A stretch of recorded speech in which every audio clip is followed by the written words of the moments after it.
and I've heard this from many wise counselors.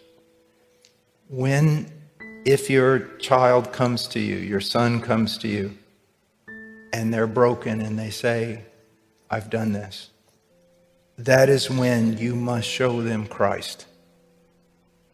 To look down on them, to say, how could you? It's just showing, gentlemen, your own hypocrisy. I mean, a man showed me that if your son comes to you, your daughter comes to you or something, and they're broken over this, you need to say, yes, this is sin. Yes, this, and give wise counsel. But you need to tell them, I am so delighted in the grace of God in you. I am so delighted that you came and you talked to me. I want you to know you can always talk to me. This does not change my love, my esteem for you, my hope that I have in you. And if you say anything else, then Lord help your own soul, because do you really want Jesus to treat you the same way you treat? All of us are sinners. And many of us men did not become Christians as teenagers, and we did some pretty bad things. So make sure that your child knows that Dad's not going to go on a tirade.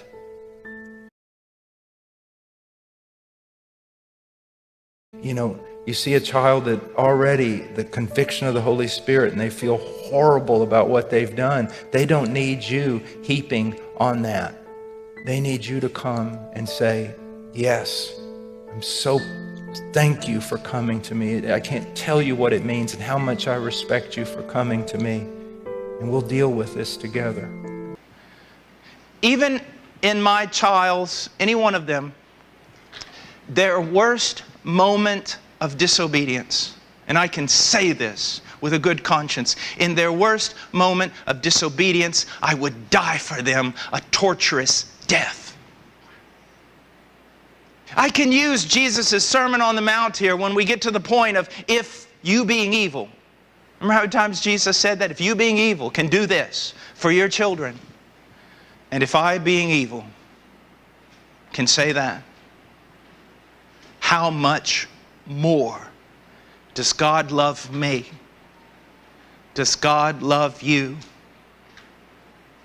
We have such, when Pastor Anthony is constantly correcting us on low views of God, and you know what? But here's a problem. A lot of you, when you hear low views of God, you're only thinking, what he's telling me is that God is big and God is holy and God is just. No, low views of God's love also. Do you realize that? You talk about all the superficial Christians and superficial churches and how they have a low view of God's holiness and a low view of God's justice. Let me ask you a question. Do you have a low view of God's love? Because if you're walking in condemnation as a believer, if your life is based on your performance and your joy is based on what you do, guess what? You have a low view of God. You see, if you've entered into the kingdom, you have finally walked through a door into a world that is hard to believe. His love is so great and so unconditional that at times you want to correct Him. Lord, this is wrong. You shouldn't love me this way. That His love is so great. You're just like that. I'm just like that. No, Lord, you don't know what I am. Yes, I do. Before the foundation of the world. Problem is, Paul, you don't know what I paid. You don't know who I am.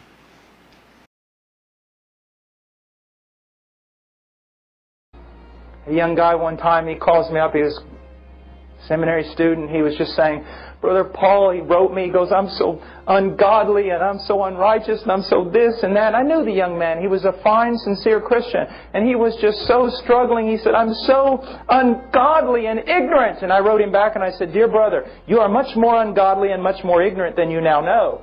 Love, your brother Paul. I have the gift of mercy and encouragement.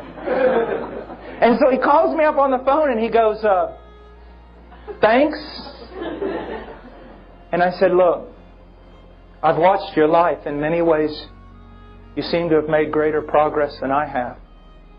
But I'm happier than you. And he said, "Why?" "I've given up on trying to find hope in my performance. And everything for me is in the unconditional love of my Savior."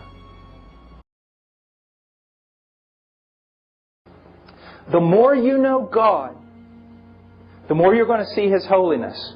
The more you see His holiness, the more you're going to see your sin, which leads you to deeper depths of conviction, contrition, and mourning. But if that's all you see, you're in trouble.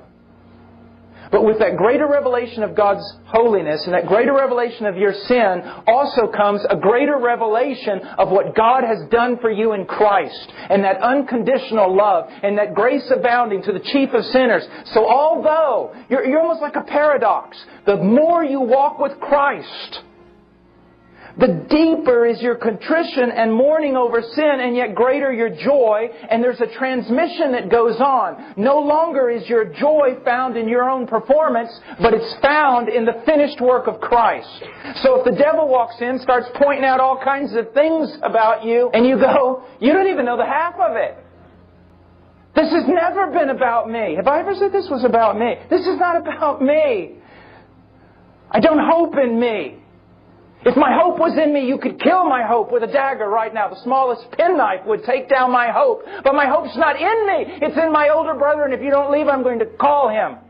You see, the whole deal depends on conversion. Do you see that? You get them converted, and you talk to them about the unconditional love of God, you know what they'll do? I'll tell you what they won't do. They won't stand there and go, "Well, if it's like this, let's just sin."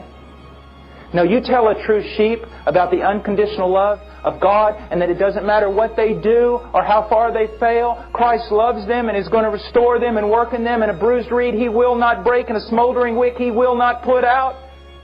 You tell them that, they say, "Well, if it be like that, then I want to love Him more. I want to serve Him more. I want to follow Him.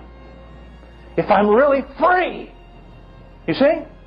But here's another thing. If I'm preaching on the streets, in a place where everybody's just wild and wicked, a Sodom and Gomorrah on this present-day planet, I stand up and I preach the love of God. The time for preaching hard is when people have become deceived by religion, and when they think they're something they're not, and when most of the religious authorities in the world are affirming them in their false conversion.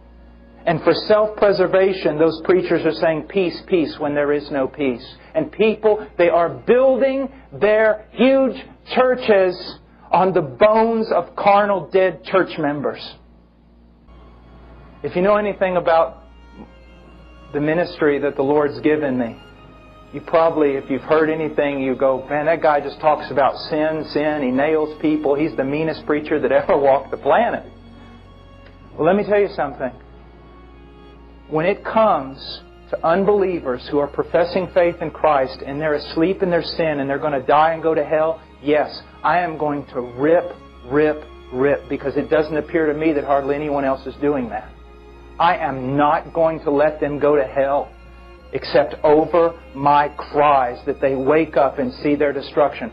But when I pastor, sometimes people come to church if I'm preaching and they go, "Are you the same guy on YouTube?"